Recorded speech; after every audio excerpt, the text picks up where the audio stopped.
Hello friends. Welcome back to my channel economics with Deepti. आज की class में मैं आपके साथ डिस्कस करूंगी किनीशियन सप्लाई कर्व। देखिए, किनीशियन सप्लाई कर्व हो या नॉर्मली जब भी हम प्राइस एंड आउटपुट डिटर्मिनेशन के बारे में बात करते हैं तो इकोनॉमी के अंदर हमें दो कर्व चाहिए होती है। कौन कौन सी कर्व चाहिए होती है? हमें चाहिए होती है number one is the demand curve and number two हमें क्या चाहिए? हमें चाहिए सप्लाई कर्व।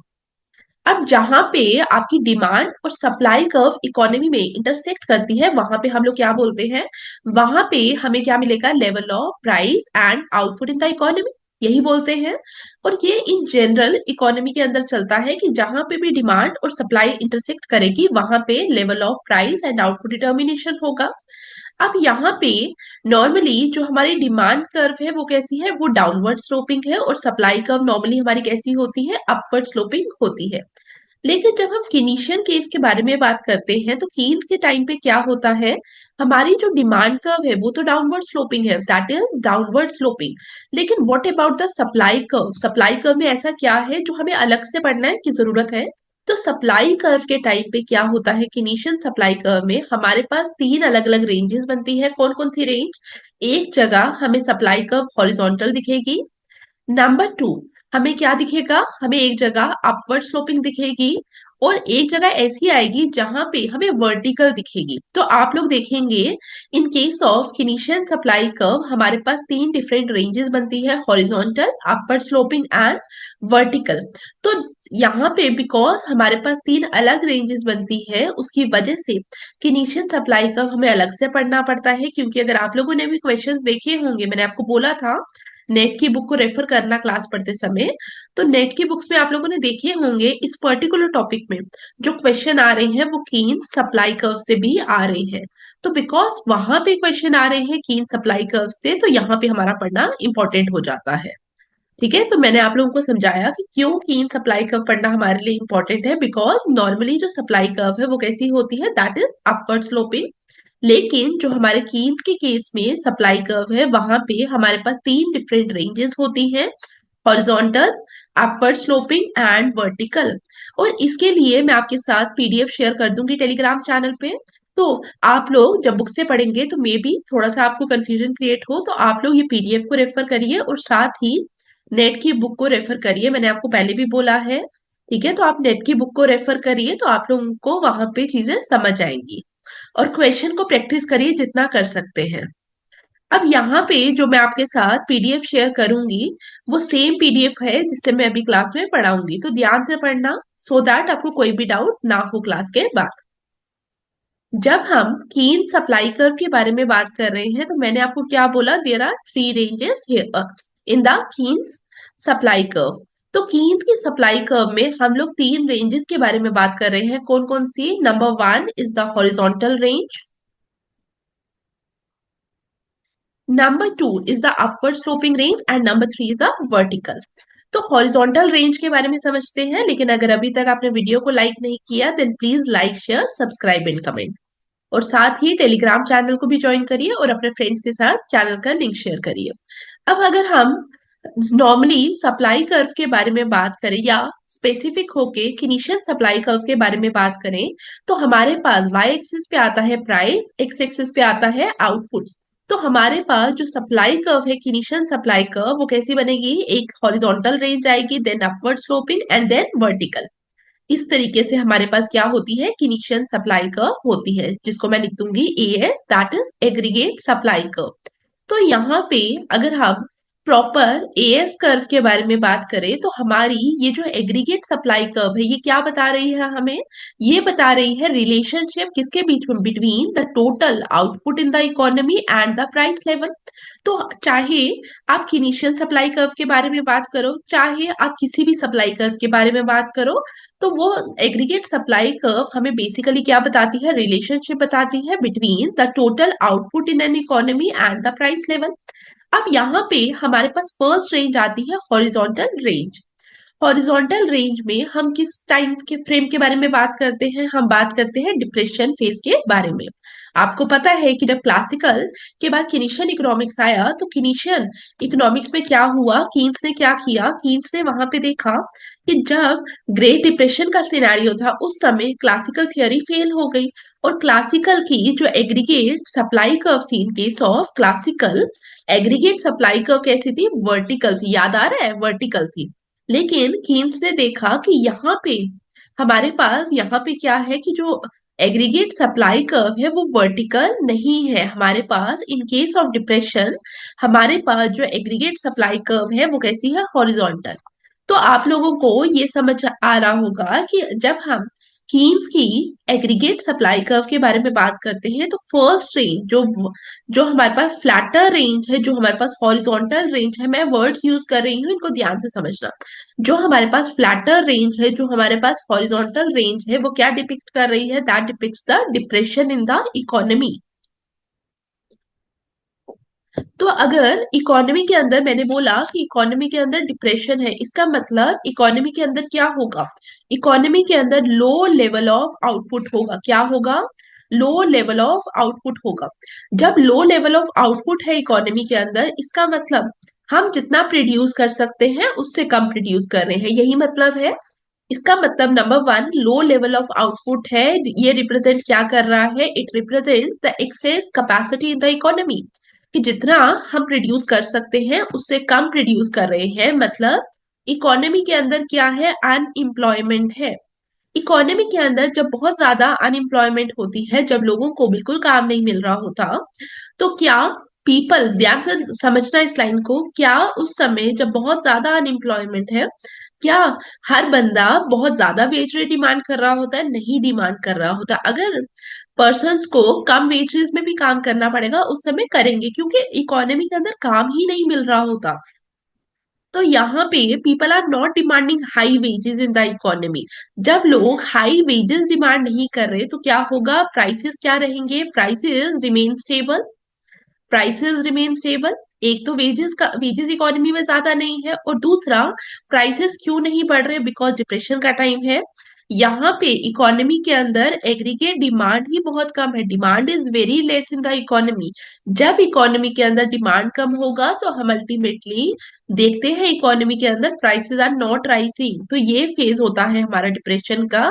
और एग्रीगेट सप्लाई कर्व में हम इसको कैसे रिप्रेजेंट करते हैं, it is represented through horizontal line, ठीक है, आपको ऐसे दिख रहा होगा, ठीक है, ये इस पॉइंट के बाद अपवर्ड राइजिंग हो रहा है, क्लियर। तो ये जो रेंज है that is what, that is horizontal range, और हम इसको क्या बोलेंगे, ये रिप्रेजेंट कर रहा है depression in the economy, clear. यहां तक समझ आया। तो हॉरिजॉन्टल रेंज के बाद हमारे पास क्या आएगा, हमारे पास आएगा वर्टिकल रेंज।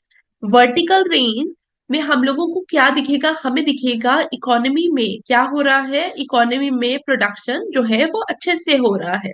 ऑल्दो हम लोग फुल एम्प्लॉयमेंट कैपेसिटी पे नहीं होते, लेकिन हमारी जो इकोनॉमी है वो ग्रो कर रही है, वहां पे प्रोडक्शन हो रहा है। तो पहले मैं आप लोगों को हॉरिजॉन्टल रेंज वाला दिखाऊंगी, फिर हम वापस से आएंगे vertical, sorry, upward sloping range पे। Wait a second.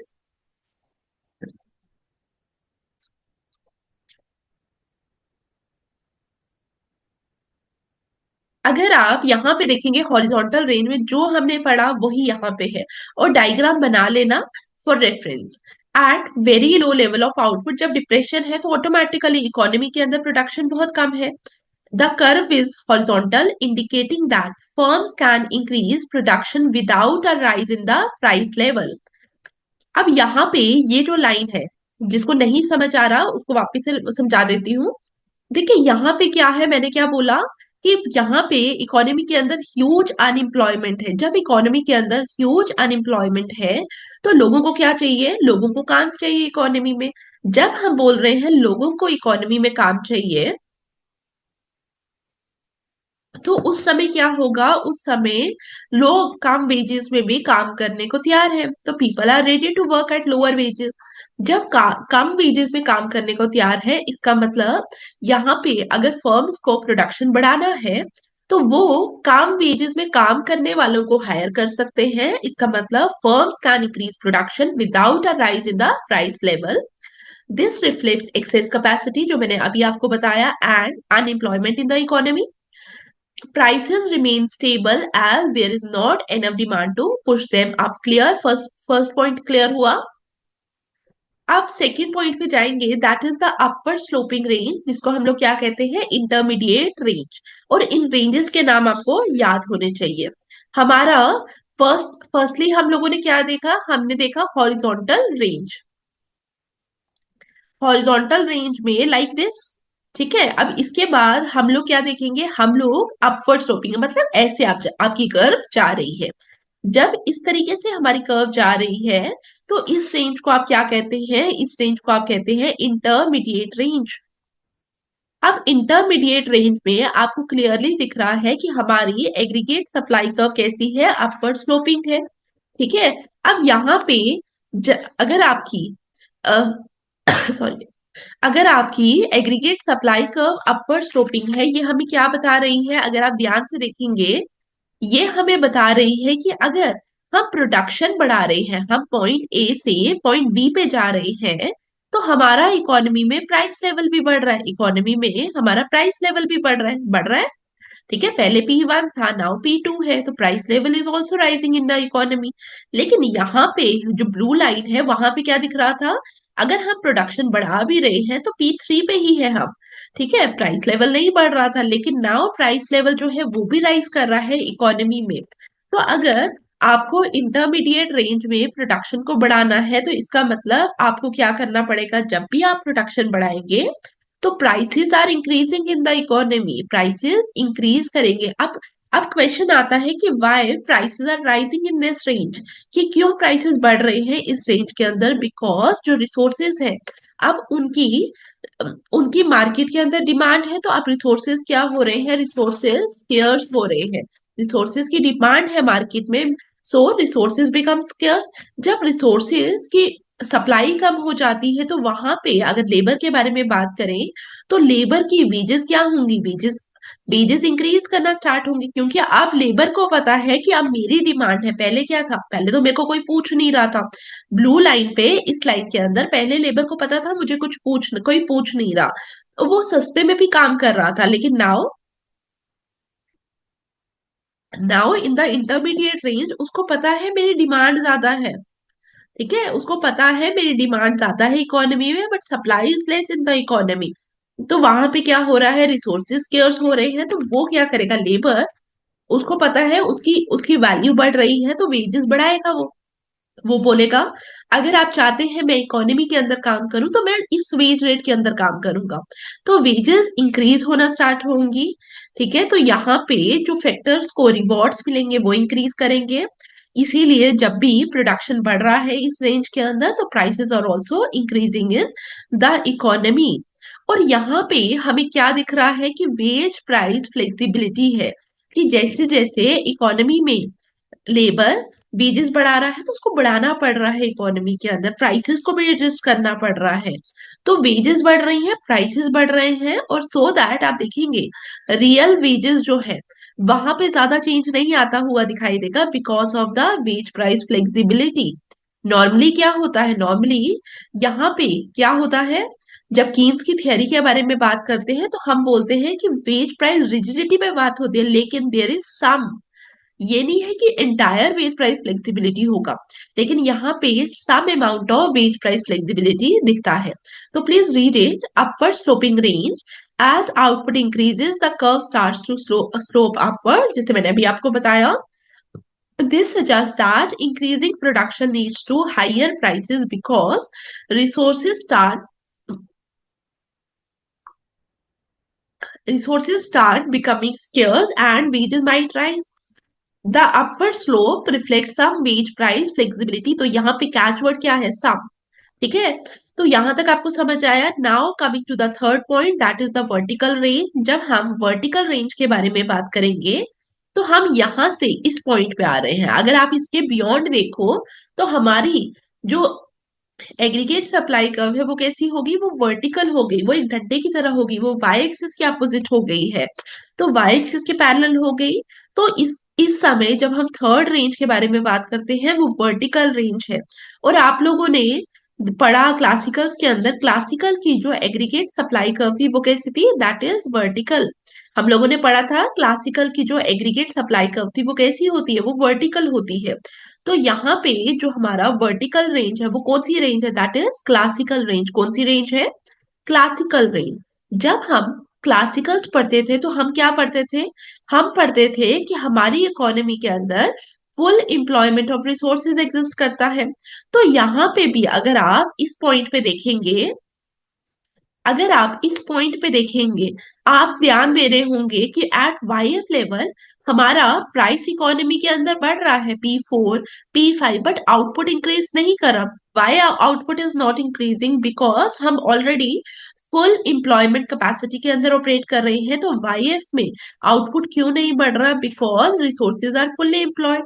लेकिन यहाँ पे क्या हो रहा है, यहाँ पे अगर डिमांड इंक्रीज करेगी इकोनॉमी में तो इस रेंज में क्या होगा, इन्फ्लेशन आएगा इकोनॉमी के अंदर, because resources are fully employed. ठीक है, तो यहाँ पे इस रेंज के अंदर हम लोग प्रोडक्शन को इंक्रीज नहीं कर सकते। तो please read it. Vertical range जिसको हम लोग क्या कहते हैं, it is also known as classical range. At full capacity the curve is vertical. Output cannot increase further because all resources are fully employed.